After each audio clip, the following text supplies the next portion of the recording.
ආදරය. මේක තමයි සමහර විට අපි හැමෝගෙම ජීවිතේ ලොකුම කොටසක් පාලනය කරන හැඟීම. හැබැයි මේක ඇත්තටම මොකද්ද? අද මේ විග්‍රහයෙන් අපි කරන් යන්නේ ඔන්න ඔය ආදරය කියන මේට්‍රික්ස් එකේ තිරේ පිටිපස්සට ගිහින් බලන එක. අපේ හැඟීම් පාලනය කරන අමුමමු කෝඩ් එක මොකද්ද කියලා ගලවලා බලමු. හැබැයි අපි මේ දිහා බලන්නේ සම්පූර්ණයෙන්ම පිට ඉඳන්. නිකන් නිරීක්ෂකෙක් වගේ. ඉතින් අපි පටන් ගමු පොඩි ප්‍රකෝපකාරී ප්‍රශ්නකින්.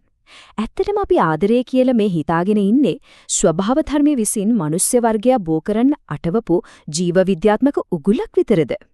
මේ ප්‍රශ්නේ ඔළුවේ තියාගෙනම අපි ඉස්සරහට යමු. හරි. ආදරය කියන මේ ලෝකෙට අපි ඇතුල් වෙන ප්‍රධානම දොරටුව තමයි ක්‍රෂ් එක කියන්නේ. එන්න අපි ඒකේ වෙස් ගලවලා බලමු. හැබැයි බලන්නේ මායාවක් විදිහට නෙවෙයි පිරිසිදු ජීව විද්‍යාත්මක සිදුවීමක් විදිහට. මේ තමයි අපේ ඔළුවට දාලා තියෙන පළවෙනිම ප්‍රෝග්‍රෑම් එක. Love at first sight. එහෙමත් නැත්නම් පළමු බැල්මෙන්ම ඇතිවෙන ආදරය. කෙනෙක්ව දැක්ක ගමන් ඇතිවෙන මේ අමුතු හැඟීම ඇත්තටම දෛවෝපගත හමුවීමක්ද?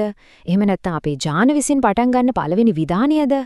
මෙන්න මේකයි මැට්‍රික්ස් එකේ රතු පැත්තයි නිල් පැත්තයි තෝරගන්න තැන. වම් පැත්තේ තියෙන්නේ අපිට බලන්න කියලා දෙන ලස්සන ආධ්‍යාත්මික කතාව සංසාර සහකරුවා හම්බුණා කියන එක.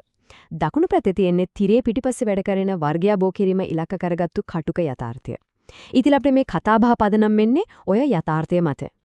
මේක වෙන්නේ ඇහිපිය ගහන සැනින් අපිට කිසිම පාලනයක් නැතුව කෙනෙක්ව දැක්ක ගමන් අපේ ප්‍රාථමික මොළය හරියට රොබෝ කෙනෙක් වගේ ඒ කෙනාගේ ඥානමය නිරෝගීභාවය ස්කෑන් කරනවා. මේ කෙනා එක්ක නිරෝගී දරුවෙක් හදන්න පුරවන්ද කියන එක තත්පරයකටත් වඩා අඩු කාලෙකින් තක්සේරු කරනවා. ගැළපීමක් හම්බ වුණොත් එතනින් එහාට වෙන්නේ දරුණු රසායනික ප්‍රහාරයක්. ඔන්න ඕකයි වෙන්නේ. අර පපුව වේගෙන් ගැහෙන එක, අත්ල දාඩිය දාන එක, කතා කරගන්න බැරි වෙන එක, ඒ හැමදේම වෙන්නේ මේ රසායනික කොක්ටේල් එක නිසායි. ඩොපමින් කියන්නේ ඉතින් මාරම දෙයක්. ඒකෙන් වෙන්නේ අර පුද්ගලයාව මත්ද්‍රව්‍යයක් වගේ නැතුවම බැරි දෙයක් කරන එක. ඒ කියන්නේ අපි ක්‍රෂ් එකක් කියලා රැවටෙන්නේ ඇත්තටම ආදරය වගේ විශ්වල ගත්තු පිරිසිදුම සත්තු ආකර්ෂණයකට. හරි. අර මුලින් ආපු රසායනික කුණාටුව ටිකෙන් ටික පහව ගියාම මොකද වෙන්නේ? දැන් අපි බලමු විවාහය කියන දීර්ඝකාලීන ගිවිසුම දිහා. ඒකේ තියෙන ජීව විද්‍යාත්මක සහ ආධ්‍යාත්මික ඔය ස්තර දෙකම ගලවලා බලමු. අර මුලින් ආපු තද ආකර්ෂණය හැමදාම තියෙන්නේ නැහැ. ටික කාලෙකින් ඒක නැති වෙලා යනවා. එතකොට ස්වභාව ධර්මයේ පාවිච්චි කරනවා වෙනස්ම හෝමෝන සෙට් එක.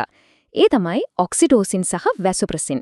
මේවා හරියට රසායනික සුපර් ග්ලූ එකක් වගේ දෙන්නෙක් එකට අලවලා තියන්නේ විශේෂයෙන්ම දරුවන් හදා වඩා ගන්න අවශ්‍ය ස්ථාවරත්වය හදලා දෙන්න.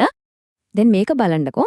විද්‍යාවෙන් කියන්නේ මේක දරුවන්ගේ පැවැත්මට අවශ්‍ය රසායනික බැඳීමක් කියලා.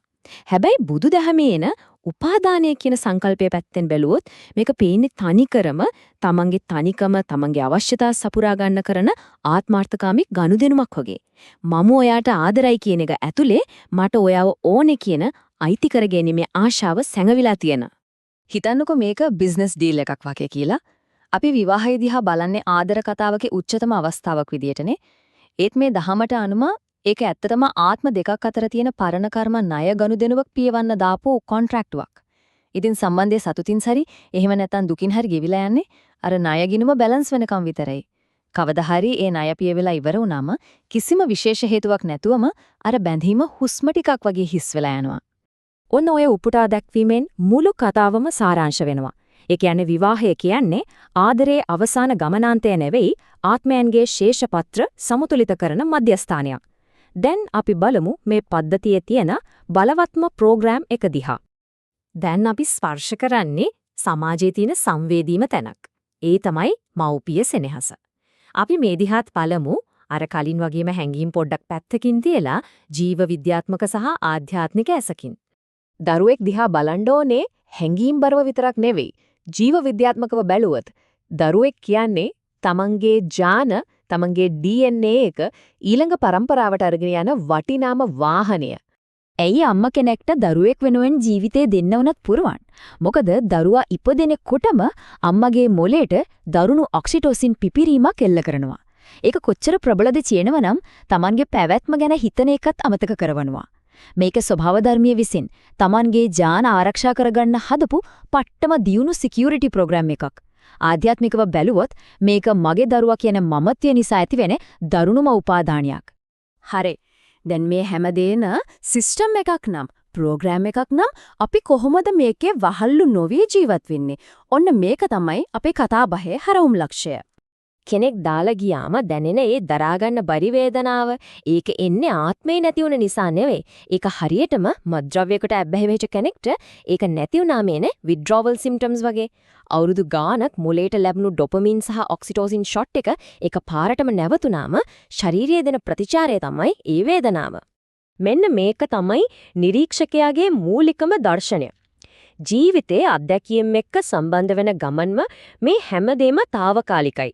මේක නිකම්ම මායාවක් කියලා දැනගෙන ඉන්න එක. මේ මානසිකත්වයන් දෙක අතර වෙනස බලන්න. සිස්ටම් එකේ වහලෙක් වෙන්නීමක් දිහා බලන ලෝක විනාශයක් වගේ. හැබැයි සිහියෙන් ඉන්න නිරීක්ෂකයෙක්, ඒ කියන්නේ හැක කෙනෙක් මේක දිහා බලන්නේ කතාවේ එක පරිච්ඡේදයක අවසානයක් විදිහටයි. එයා මේ ක්‍රීඩාවේ ගොදුරක් නෙමෙයි, සවිඥානික ක්‍රීඩකයෙක්. ඉතින් මේ සිස්ටම් එකේ නීති තේරුම් අරගෙන ඒකේ හැකර් කෙනෙක් වුණාට පස්සේ ඊළඟ පියවර මොකද්ද? දැන් අපි පුද්ගලික ගනුදෙනුකාරී ආදරයෙන් මිදිග මේට්‍රික්ස් එකෙන් එහා තියෙන নিরপেক্ষ ආදරය කියන විශ්වීය මට්ටම දිහා බලමු. මේ වෙනස හරියටම තේරුම් ගන්න එක වැදගත්.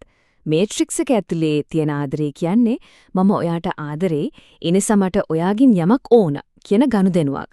ඒත් নিরপেক্ষ ආදරය එහෙමත් නැත්නම් මෙත්තා කියන්නේ කිසිම දෙයක් ආබහු බලාපොරොත්තු නොවි අනුන්ගේ යහපත පතන කොන්දේසි විරහිත පරිත්‍යාගයක්. මේ අදහස බැලු බැල්මට තේරුම් ගන්න ටිකක් අමාරුයි වගේ පේනෙන්න පුළුවන්. ඒත් මේක තමයි ගනුදෙනුකාරී ආදරෙන් මිදිලා විශ්වීය ආදරයට ඇතුල් වෙන්න තියෙන යතුර. මේක පැහැදිලි කරන්න අපිට විද්‍යාවේ උදව්ව ගන්නත් පුරුවන්. ක්වොන්ටම් භෞතික විද්‍යාව අපිට පෙන්නලා දෙනවා අපි ගැඹුරින්ම බැලුවොත් මේ විශ්වයේ කිසිම දෙයක් වෙන් වෙලා නැහැ කියලා. අපි හැමෝම එකම විශ්වීය ශක්ති ක්ෂේත්‍රයක කොටස්. ඒ කියන්නේ මම සහ ඔබ අතර තියෙන සීමාව අපේ මනස විසින් නිර්මාණය කරගත්තු මායාවක් විතරයි.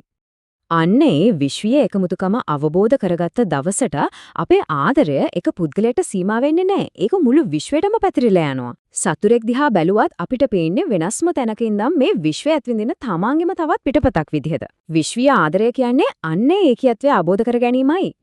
ඉතින් අවසාන වශයෙන් මේ ප්‍රශ්නය ගැන පොඩ්ඩක් හිතන්න.